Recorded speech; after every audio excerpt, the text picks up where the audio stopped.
จะเรียบสู้ลูกครูบ้านจะเป็นส่วนพิรมบ้านลูกครูการปีมาซ้ำมันจะมันจูบอมปรมเนี่ยได้ก่อนมีอายุ50 ឆ្នាំแต่ปัญหาរបស់គាត់នឹងគឺគាត់មានជំងឺរិចកពេញប្រូស្តាតហើយគាត់មានចំណាំសួរថាតើគាត់គួរតែជ្រើសរើសវិធីព្យាបាលមួយណាដែលសមស្របទាក់ទងទៅនឹងជំងឺរិចកពេញប្រូស្តាតរបស់គាត់លោកគ្រូបាទពិរមជំរឿសនៃការព្យាបាលតាក់ទងការរីកធំរបស់ពេញប្រូស្តាតមានច្រើនជំរឿសអាស្រ័យទៅលើរោគសញ្ញាអាស្រ័យលើកត្តាសុខភាពរបស់អ្នកជំងឺផ្ទាល់គាត់មានបញ្ហាសុខភាពផ្សេងៗទេក្រៅពីការរីកនៃកពេញប្រូស្តាតហ្នឹងនិងចុងក្រោយគេគឺការវិតម្លៃពីផលវិបាកដែលកើតឡើងក្រោយពីការរីកកពេញប្រូស្តាតមុននឹងចូលដល់ការព្យាបាលដំបូងឡើយយើងត្រូវធ្វើការវិតម្លៃពីរោគសញ្ញាសិនថាតើពាក់ព័ន្ធជាមួយនឹងការរីកធំរបស់កពេញប្រូស្តាតដែរឬទេសម្រាប់ការវិតម្លៃវិញគឺត្រូវការស្តង់ដារមួយច្បាស់លាស់ប្រកាសថាវិបត្តិនៃការបត់ជើងតូចនឹងពាក់ព័ន្ធជាមួយនឹងប្រូស្តាតទាំងអស់ទេទោះបីជាមានការនោមមិនអស់នោមញឹកនោមដាច់ពិបាកបត់ជើងតូចការបាញ់ចេញខ្សោយប្រឹងបានចេញឬមួយក៏នោមយប់ញឹកញាប់ទេគឺវាមានជំងឺមួយចំនួនទៀតដែលប្រកបនៅក្នុងហ្នឹងអញ្ចឹងតើតើទាមទារឲ្យជួបមួយគ្រូពេទ្យតែគាត់វិនិច្ឆ័យថាមានបញ្ហានឹងឬអត់អញ្ចឹងណាហើយពីសួរដឹងពីរោគសញ្ញានឹងសង្ស័យថាមានបញ្ហាពាក់ព័ន្ធនឹងកពេញប្រូស្តាតគ្រូពេទ្យនឹងធ្វើតេស្តមួយដើម្បីសាកល្បងហើយនឹងដាក់បន្ទុកថាតើផលរំខាននៃកពេញប្រូស្តាតរបស់គាត់ទាមទារការព្យាបាលឬទេក្នុងកម្រិតណាក្នុងការសង្ស័យជំងឺរីកធំរបស់កពេញប្រូស្តាតហ្នឹងក៏គេមិនទាត់ចោលដែរចំពោះជំងឺមហារីកកពេញប្រូស្តាតសម្រាប់បុរសវ័យចំណាស់ដូច្នេះហើយបានជាអ្នកជំងឺដែលមានរោគសញ្ញាពាក់ព័ន្ធនឹងការរីកធំរបស់កពេញប្រូស្តាតទាមទារឲ្យមានការពិនិត្យរោគសារធាតុ PSA នៅក្នុងឈាមក្នុងករណីមហារីកកពេញប្រូស្តាតឬរលាកប្រូស្តាតសារធាតុ PSA នឹងកើនឡើងនៅក្នុងឈាមក្រៅពីការពិនិត្យឈាមគ្រូពេទ្យមាននីតិសំខាន់ជាងនឹងទៀតគឺការពិនិត្យរោគដុំមហារីកដោយការស្ទាបនឹងដៃផ្ទាល់របស់គ្រូពេទ្យបន្ថែមពីលើនឹងទៀតគ្រូពេទ្យនឹងស្នើសុំពិនិត្យមើលអេកូដើម្បីវាស់ទំហំប្រូស្តាតការលយចូលរបស់ប្រូស្តាតចូលនៅក្នុងផ្លោកនោម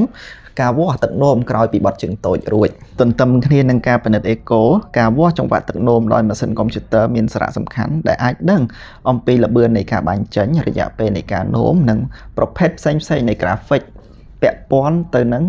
បែបផែននៃការនោមរបស់អ្នកជំងឺម្នាក់ៗខុសៗគ្នាករណីខ្លះទៀតការរីកធំរបស់កពេញប្រូស្តាតអាចរកឃើញដោយសារតែការឆ្លោះផ្លោកនោមក្រោយពីបានកំណត់រោគវិនិច្ឆ័យច្បាស់លាស់ហើយយើងចាប់ផ្ដើមរៀបចំផែនការក្នុងការព្យាបាលមានការចង្អុលបង្ហាញ3កម្រិតដែលកម្រិតទី1តកតងនឹងរោគសញ្ញាកម្រិតស្រាលដែលពិន្ទុតូចជាង7ល្បឿនទឹកនោមអតិបរមាគឺធំជាង10ទៅ15មីលីលីត្រក្នុង1វិនាទីដែលមិនទំនងឲ្យមានការស្ទះនោមហើយក្រោយពីបត់ជើងតូចរួចទឹកនោមដែលនៅសល់ក្នុងផ្លោកនោមមានចំណុះតិចជាង50មីលីលីត្រក្នុងករណីរោគសញ្ញាប្រូស្តាតកម្រិតស្រាលនេះអ្នកជំងឺមានជម្រើសពីរទី1គឺធ្វើតាមគ្រូពេទ្យដោយកែប្រែរបៀបរបបរស់នៅប្រចាំថ្ងៃទាក់ទងទៅនឹងការពិសាទឹកតាមដានបន្តជាមួយគ្រូពេទ្យតាមការណាត់ជួប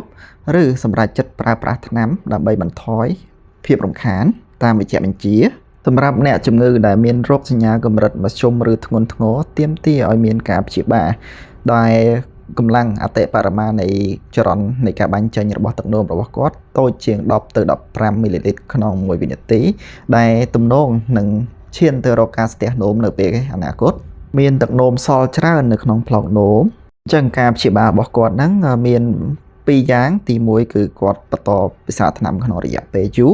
រឬសម្រាប់ចិត្តក្នុងការវះកាត់សម្រាប់ការវះកាត់សម័យឥឡូវហ្នឹងទំនើបអត់ដូចជំនាន់មុនទេគេមានអង់ដូស្កូបមានវិធីសាស្ត្រច្រើនយ៉ាងហើយវិធីប្លែកៗតាមបច្ចេកវិទ្យាទំនើបអញ្ចឹងគ្រូពេទ្យជំនាញនឹងបញ្យល់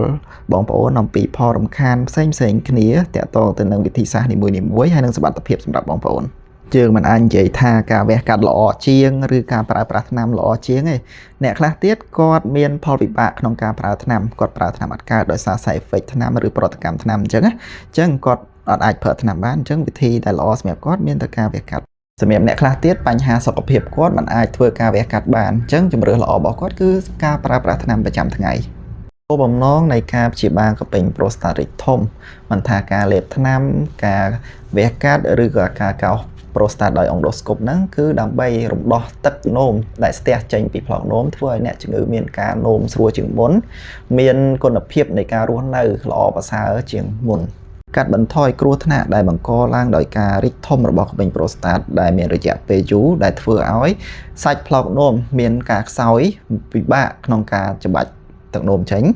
ធ្វើឲ្យមានការដកទឹកបង្កើតជាថង់នៅក្នុងផ្លោកនោមបង្កើតឲ្យមានការរលាកញឹកញាប់នៅក្នុងផ្លូវទឹកនោមធ្វើឲ្យរលាកប្រូស្តាត